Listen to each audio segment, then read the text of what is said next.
Good morning, everybody. Cindy here with Pathways Homestead, and it is time for our last garden tour of August 2020. And we've got some exciting things to show you, especially here in the little garden, with it being our fall garden. Many of you know we rotate this little garden. It's our early spring crops, and then we follow in with our fall crops. And okay, so here are those carrots. We need to get them pulled up, finish harvesting them. They're on their way out. And the kohlrabi's here. We've got a couple of bulbs. See that bulb down there? And there's a really big one down here. But they've not done the greatest, so I'm not sure that we're gonna plant kohlrabi's again. But here is our second planting of green beans. This row here, and they're doing really good. These are tenderette bush beans. Look at those little zinnias. I told you they were doing fabulous. I absolutely love those, and I've got a visitor. Now, I have been harvesting those dried up flowers of the zinnias so that I have seed for next year. Got one lone sunflower over there, and some more about to open up. And the beets are not doing very well. I'm struggling to get enough water to them. So hopefully with Charlie getting our water fixed, I can get that. The leeks are doing well. Still have a little bit of kale up there. The peas haven't sprouted yet. We planted our red cow peas here in this row with the sunflowers. And here is our pride and joy, the first planting of our fall green beans, and they have started to bloom. I'm going to get down here to the end and show you. There we go. We got some blooms. There's several of them blooming down through there. Here's our Swiss chard and those pesky striped blister beetles eating it up. The peas are doing well. My second planting of peas, and these are a production pea, so they are going to be the long shell peas. Not like a dried pea, but just like a pea that you would use in soup or whatever. And then here's our third rotation of green beans. Our third rotation of green beans. And they're doing really well. And I started with black turtle beans about halfway down there. And they're doing really good. Black turtle beans have quickly become one of my favorite beans to grow. And this was our first year for a complete crop failure of black turtle beans, and so we're going to start over with fall ones, and it looks like they're doing really well. Here are my lovely zinnias. I don't know what kind you call these. I call them frizzles or lion zinnias, and they are so beautiful. I've been enjoying them and enjoying the little zinnias so much. They are just so pretty. And we do still have some blooms on our straggly looking little yellow wax beans. This was my first year growing the yellow wax. I don't think I'm going to try to grow them again. I wasn't real pleased with them. We really didn't like the flavor of the little bit that we did get. And they were a complete crop failure in the big garden as well. And this was just the remnant of a seed pack we just planted over here in a bare spot. Alright, so here we are in the big garden. We have our popcorn down here in this southeast corner, and it's just about done, and the raccoons have hit it and wiped it out. So we're not going to have much popcorn, if any, this year because of the raccoons. And, you know, it'll be alright. Then next we have our sweet potatoes, and they are blooming and looking great. And then in the row over here we have our tomatillos. And on the very end, we have a couple of watermelon plants. And then here on this end, we have 5. You see these right here? These tomato plants right here are Brandywine tomatoes. So they'll be a large slicing tomato. And they're doing really well. And somewhere between them and the tomatillos are our serrano pepper plants. This is our second planting of zucchini. We replanted after the squash bugs and the drought took them out, and they are doing really well. I've got some yellowing that I'm going to have to prune off, and I brought my pruners. And then our second planting of yellow squash there, we just downsized and just to do enough for us. So we have a hill here and a hill there, and I have a total of 5 plants, I believe.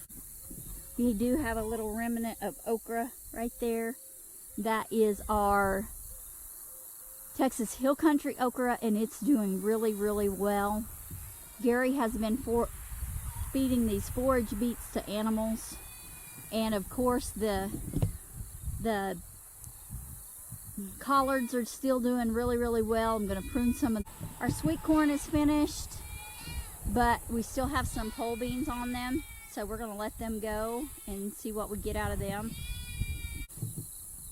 We have 2 chili Pequin plants from Robertson's Belly Acres, and they are in full bloom and have a few little peppers on them. See, they're just loaded with peppers. I don't know if you can see those little bitty peppers in there. And they won't get much bigger than that. They're going to start turning colors pretty quick. So we have 2 of those plants. These are our Cherokee purple tomato plants, and I see a big, huge tomato hornworm. There's 2 of them right there. Yep. Smash those booger. Feed them to the chickens. So the tomato hornworm hunt is about every day, and we get about a dozen a day off. So anyway, Cherokee purple tomato plants here, and then we have 1 cauliflower plant.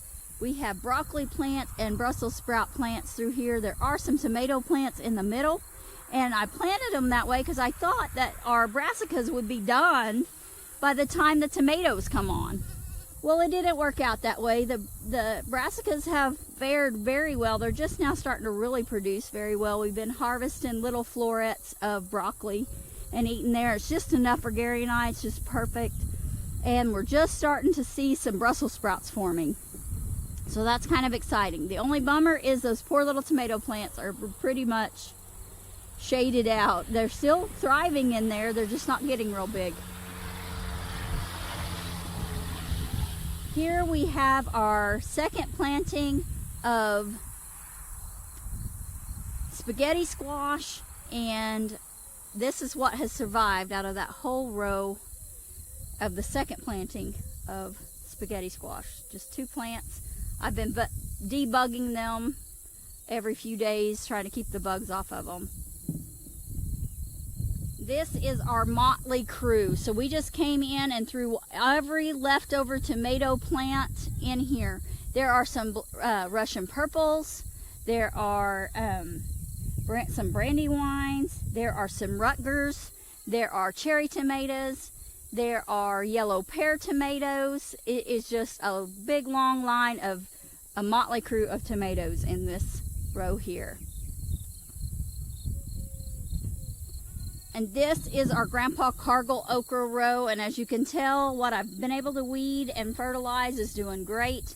I still need to continue working on weeding the rest of this row, but we'll see how we get it done.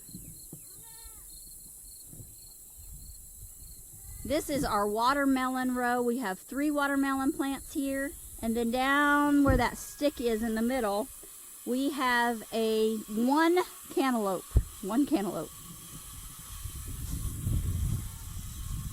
This row here is our large red cherry tomatoes, our yellow pear tomatoes, and there's not aroma in there.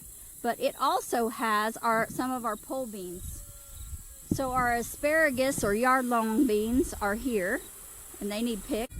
These are our Cherokee Trail of Tears beans, and they are doing amazing. This is the best we have ever grown them.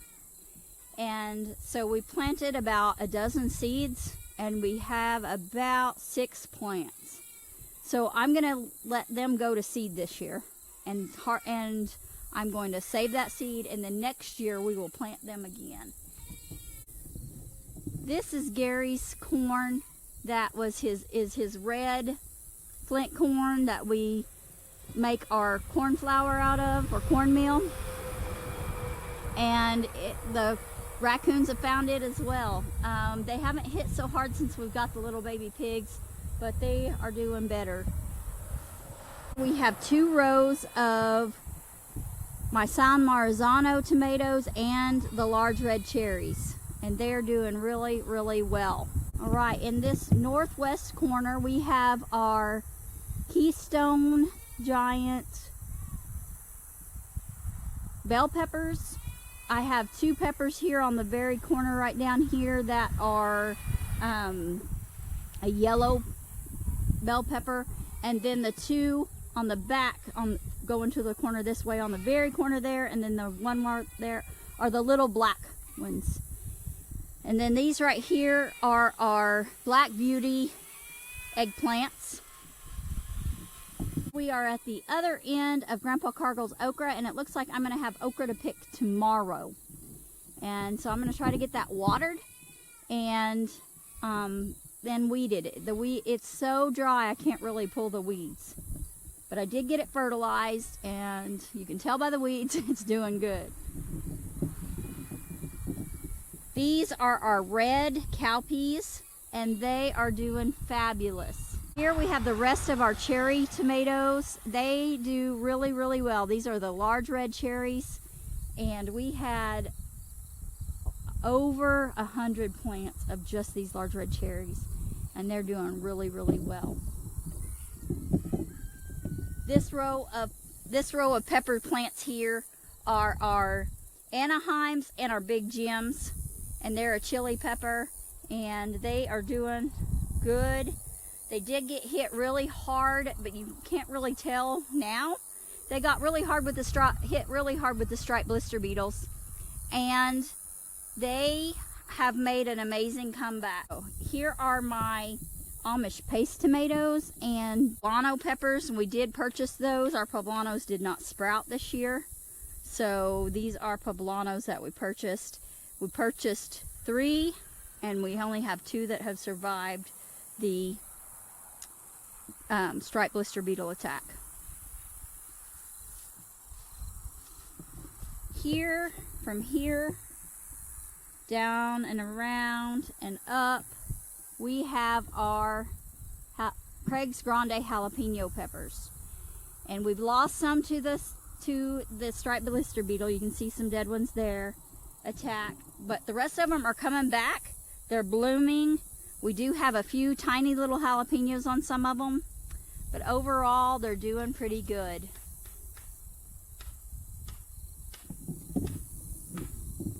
Here's the back side look of our Texas Hill Country okra, and then here is what's left of our cabbage. On this cabbage, we pulled the heads and let the little small heads go ahead and form, and the blister beetles have hit the cabbage really hard. We do have a few tomato plants in there, and they're doing okay. It's time to get them some support. I see they're getting kind of leggy.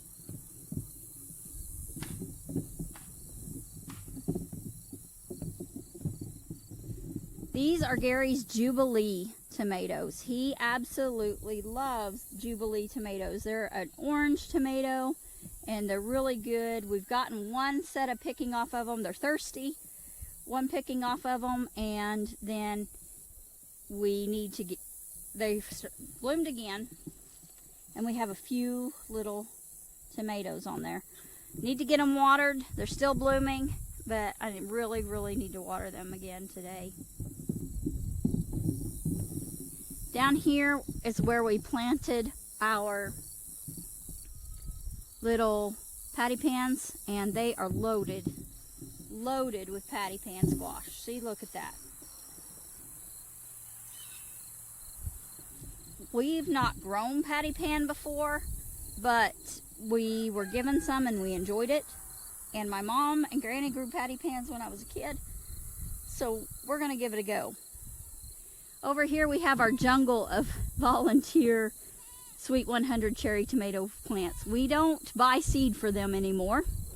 They seed themselves back and do a fabulous job. And then we are back down to the bottom corner with the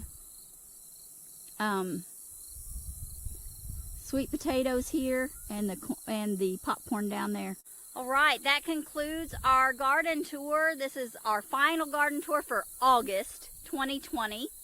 And I thank you guys for coming along with me. And I pray that you have a blessed day.